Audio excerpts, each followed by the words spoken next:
Muy buenas viejones, bienvenidos a mi canal. Hoy os traigo el análisis de esta consola. Una consola china, clon de la Super NES Mini, gentiliza de gearbase.com.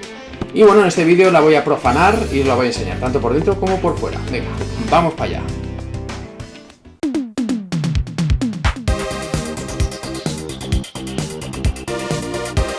Comenzaré explicando el tema de los mandos. Vienen dos mandos muy similares en aspecto a los de Super Nintendo, originales. Y llama la atención el plástico con el que están hechos. Se nota que no es de una calidad muy buena. No tiene la rugosidad que tienen los mandos originales de Super Nintendo. Como veis, la superficie es muy suave. Entonces, bueno, sorprende bastante que sea tan suave, porque yo siempre me espero en los mandos de una consola que tengan un tacto, bueno, un material que permita agarrarlos bien y que sin que dé esa sensación de que se vayan a resbalar. El tacto de los botones, bueno, es normal. Las gomas que llevan son similares a los mandos originales de Super Nintendo en todos los botones. El A, B, el X, Y y bueno, el Start y el Select. En el caso de los botones L y R son micropulsadores, entonces claro, hacen un clic. Es como más mecánico, es como diferente, ¿vale? Sorprende también. Normalmente en una consola este tipo de pulsadores no se suelen utilizar.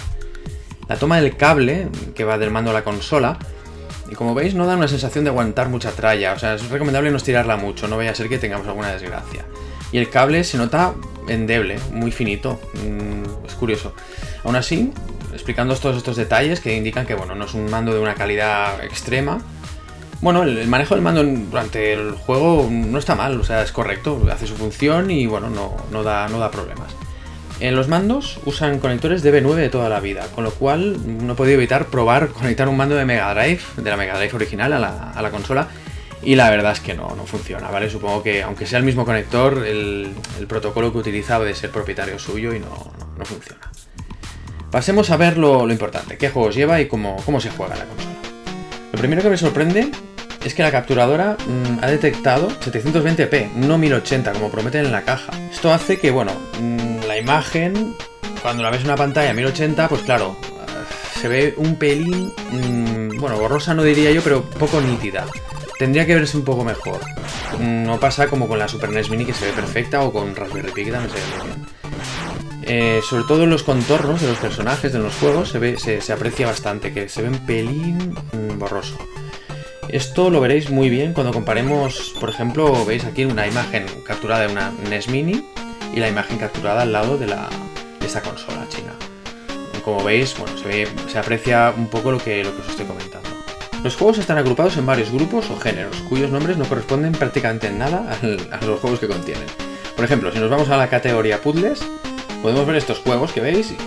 Por ejemplo, aquí está Rockman, bueno, Mega Man o Snow Bros. No cuadran, o sea, estos juegos no son de puzzles. A mí no me cuadran para nada. Como podéis ir viendo en los juegos que hay en los diversos menús, en el listado de juegos que lleva la consola, que son 621, hay muchísimos juegos duplicados. Juegos de origen chino, que son clones de los originales, incluso juegos que podemos ver como un poco raros, como por ejemplo este Sonic para NES, con una calidad, vamos, profesional, muy profesional. También tenemos juegos de calidad suprema, como este Angry Birds, que a mí me ha sorprendido muchísimo por, en general, todo el juego, ¿vale? Tanto en la música como en los gráficos. O el FIFA 2006. Aunque este FIFA 2006, este port para NES, creo que está un poco recortado, ¿no? No tiene ni anti-aliasing ni motor 3D. Creo que ese día los desarrolladores dejan trabajando solo al becario hasta altas horas. Además de juegos que no existieron en su momento, tenemos algunos hacks de juegos originales, como por ejemplo este maravilloso Todos contra Checo. Un hack de otro juego cambiando el sprite por un personaje famoso en la República Checa.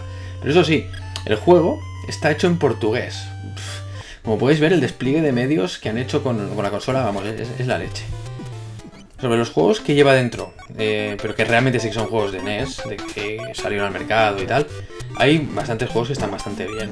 Como por ejemplo los Super Mario, el 1, el 2 y el 3, los Contra, Mega Man y un sinfín de títulos bastante buenos que, bueno, están bastante bien. Lo que pasa es que hay algunos que encontraréis a faltar el catálogo de NES. Sobre todo los RPGs. Dado que esta consola no permite guardar partida, entiendo que técnicamente pues no debe dar más de sí el tema, pues bueno, no los han incluido. Una de las pruebas que hago siempre a las consolas que pasan por mis manos es ver si tienen input lag, es decir, que si tienen latencia entre que apretas un botón del mando y ves reflejar el movimiento del muñeco moviéndose.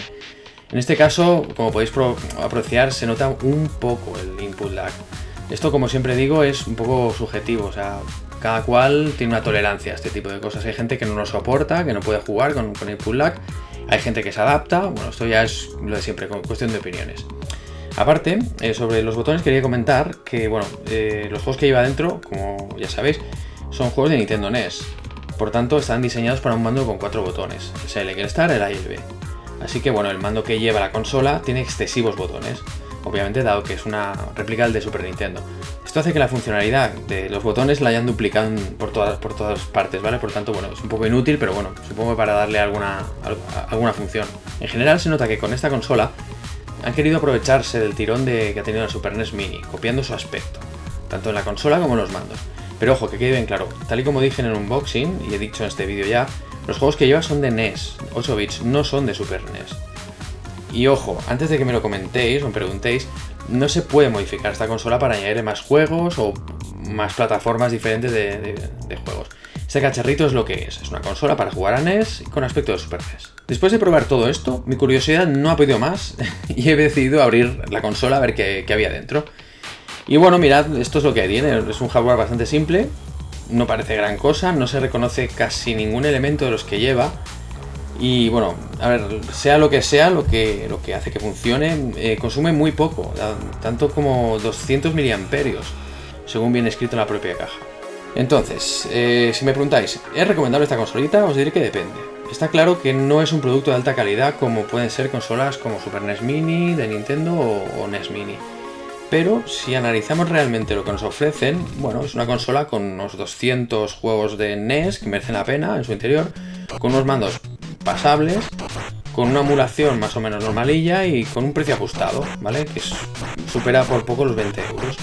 Pues dicho esto, a ver, puede que a algunas personas os merezca la pena. Ahora bien, si sois de los que no os conformáis con cualquier cosa, estáis acostumbrados a tener dispositivos para emular juegos retro, como por ejemplo la Super NES Mini o un Raspberry Pi, seguramente no os merecerá la pena, ¿vale? Esta consola Super HDMI Mini, porque la verdad es que no juega en la misma liga que estos dispositivos que acabo de comentar.